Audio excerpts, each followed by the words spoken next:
Bem-vindos ao canal Verdades Ocultas da Bíblia. Torne-se membro do canal. Planos a partir de R$ 4,99. Tornando-se membro do canal, você ganha acesso exclusivo à biblioteca e ao grupo de membros. Os links do canal e do grupo no Telegram estão na descrição do vídeo. Ative o sino das notificações.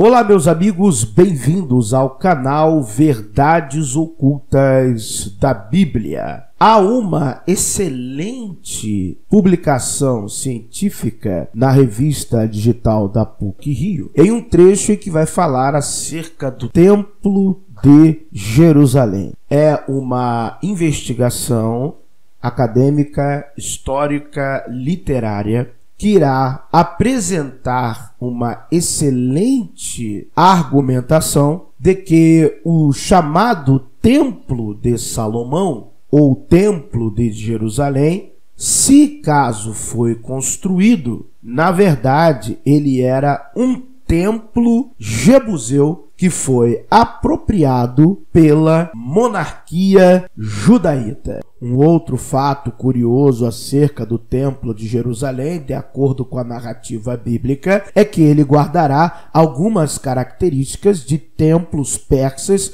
só que de períodos posteriores ao período em que supostamente o rei Salomão viveu.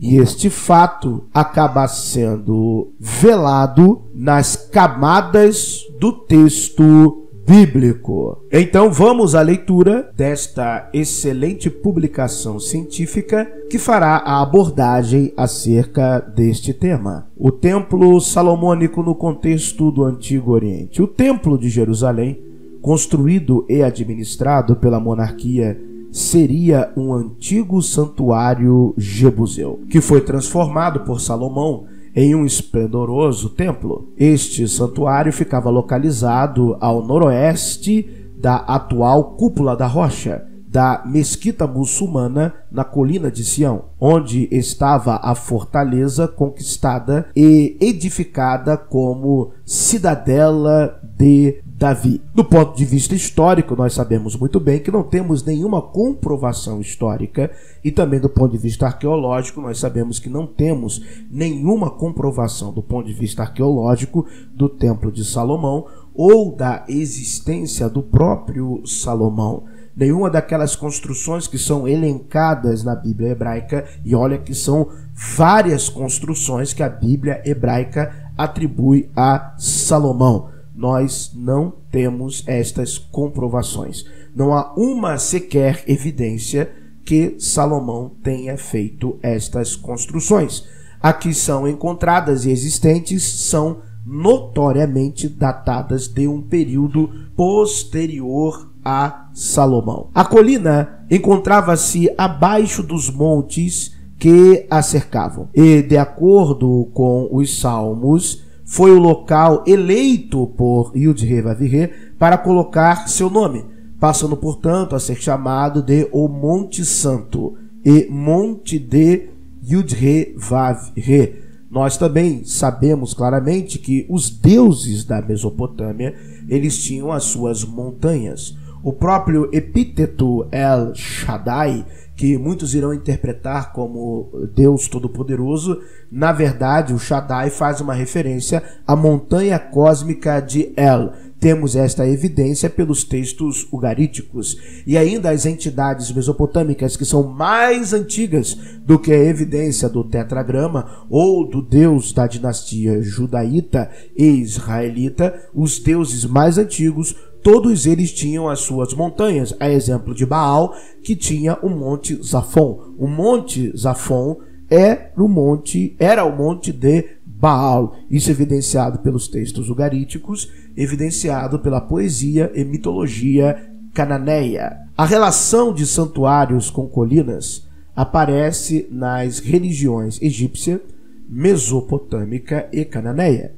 No Egito Antigo, os santuários mais importantes faziam menção em seu interior a uma colina que representava o início de um mundo ordenado e apresentava o seu Deus Criador, que por sua presença nesta colina tornava-a um lugar de força vital e prodigiosa, de modo que os mortos ali representados obtinham a regeneração. Já nos santuários mesopotâmicos, a colina representava as origens do mundo. A colina aparece relacionada com os chamados zigurat, que eram construídos em degraus com a função de unir céu e terra. Muito parecido com aquela história, obviamente, você já sabe, que nós temos da Torre de Babel, tal qual o cume de uma montanha. No poema babilônico da criação, o Enuma Elish, relata-se que o principal templo da Babilônia, o Esagila, foi erguido após a vitória de Marduk sobre os deuses do caos, Tiamat e Kingu. Kingu, né, que tinha as tábuas do destino, e Tiamat, né, o dragão, a serpente primordial que representava as forças do caos. Sendo assim apresentada a origem de um mundo. Entre os cananeus, em Ugarit, você tem que estudar sobre Ugarit, a moderna Raishan-Ra. A primeira leva de achados foi em 1928. É impossível você compreender o contexto da Bíblia hebraica, do Antigo Testamento, da mitologia, sem passar por Ugarit. Lembrando que os textos ugaríticos são mais antigos do que a produção da Bíblia hebraica. Entre os cananeus e Ugarit, Baal, após a sua vitória sobre o caos, representado pelo deus do mar Ian, recebe um templo em Zafon, a montanha divina ao norte de Ugarit, como eu já tinha dito anteriormente. Aliás, Baal também vence Mut, a morte.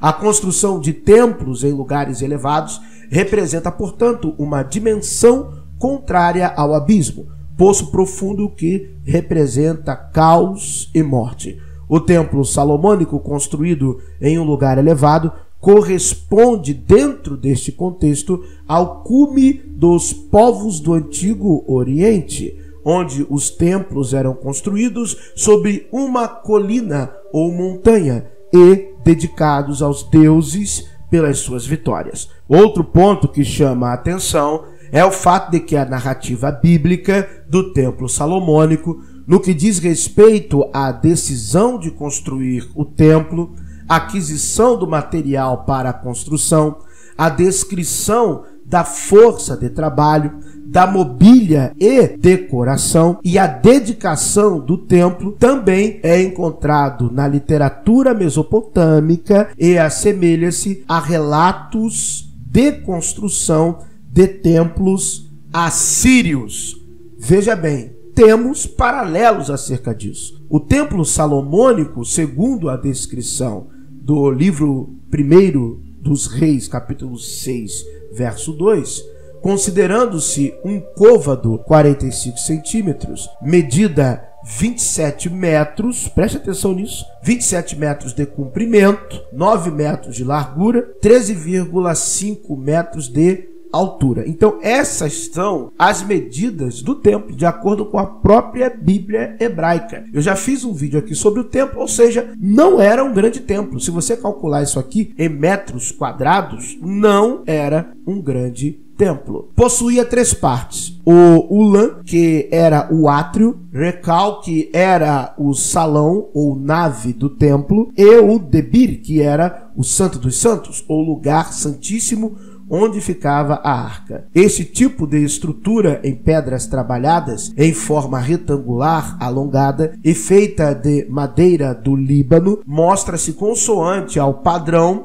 de templos sírio-palestinos, com pórtico, nave e camarim. Isto aqui a Bíblia hebraica já deixa claro pelo artesão que é contratado, entre aspas, contratado nos textos bíblicos para a construção do templo, que teria essa característica sírio-palestina.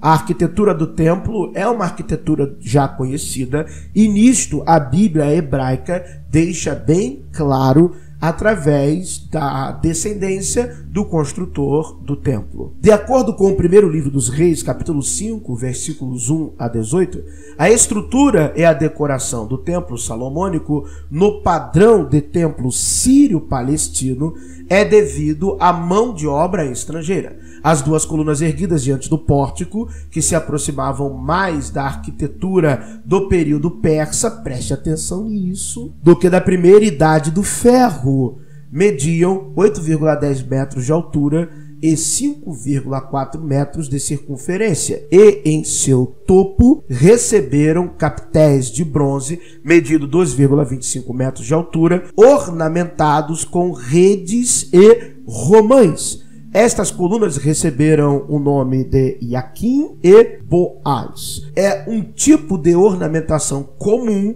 em templos do Antigo Oriente, que o representam como o local onde está o âmbito da vida. Então tem toda uma simbologia. O que mais chama a atenção também é que, além desse início de templo jebuseu, nós temos a característica sírio-palestina do templo, e nós temos também uma característica de construção do período persa. Só que o período persa seria bem mais distante de quando o Salomão viveu. Então nós vemos claramente que a Bíblia hebraica ela se denuncia de quando de fato ela foi escrita. Ou seja, o autor desse texto, desse trecho da Bíblia hebraica, ele está alocado em um período muito posterior do que os acontecimentos. Sendo o templo de Salomão um templo mítico, lendário, o autor, o redator, lhe constrói esta narrativa de acordo com as exemplificações que ele tem disponível visualmente, culturalmente, historicamente, a sua própria época, e não está fazendo um retrato de quando Salomão viveu, ou o redator, autor, está vivo quando assim também Salomão estava vivo. No esplendoroso templo salomônico, entre aspas aqui, também chama a atenção o mar fundido, que estava sustentado por 12 bois. O mar representa as águas do caos, que foram dominadas e sujeitadas quando do surgimento do mundo, e os bois representavam a fertilidade. No Debir, o Santo dos Santos, ficava a arca e os 2 querubins de madeira de oliveira, cobertos de ouro, com 4,5 metros de altura, 10 côvados. A cifra é o primeiro livro dos Reis, capítulo 6, versos 23 ao 28, e o segundo livro das Crônicas dos Reis de Israel, capítulo 3, versos 10 a 14, que com suas asas formavam um trono para evidenciar Yud-Heh-Vav-Heh como o Deus que está entronizado sobre os querubins. Então, olha só que interessante, quando nós percebemos esta questão, por exemplo, associando ao livro do profeta Isaías, Isaías está tendo uma visão ou ele está descrevendo a entrada dele no Santo dos Santos? Cabe um vídeo acerca disso aí. Vamos continuar. Fazendo uma representação de Yud-Heh-Vav-Heh na forma invisível. No Antigo Oriente, a imagem de querubins formando o trono foi muito popular em Canaã e na Fenícia. A concepção de morada de uma divindade, devido à arquitetura e ao simbolismo do templo salomônico, seguia a concepção contemporânea de morada de uma divindade no Antigo Oriente Próximo, sendo esta um elemento comum aos templos na Síria palestinense. O templo salomônico, com sua estrutura, denotava uma separação da divindade com o humano, expressa pelos seguintes pontos: a forma de participação do povo nas celebrações culticas, onde o mesmo ficava restringido apenas ao átrio exterior, enquanto Yud-Heh-Vav-Heh, o Deus libertador, ficava dentro do templo em seu santuário. As colunas do pórtico que levavam os nomes Yaquim, o firme, e Boaz, o forte, expressavam simbolicamente a inacessível majestade de Yud-Heh-Vav-Heh. O Debir, Santo dos Santos, vincula Yud-Heh-Vav-Heh ao templo como sua habitação, onde estavam os dois querubins formando um trono que, devido à sua altura, simbolizava a magnitude de Yud-Heh-Vav-Heh. Muito obrigado por terem assistido a mais um vídeo no canal Verdades Ocultas da Bíblia. Que o verdadeiro Deus abençoe a todos. Se você não crê em um Deus, que a sorte e a fortuna lhe acompanhem.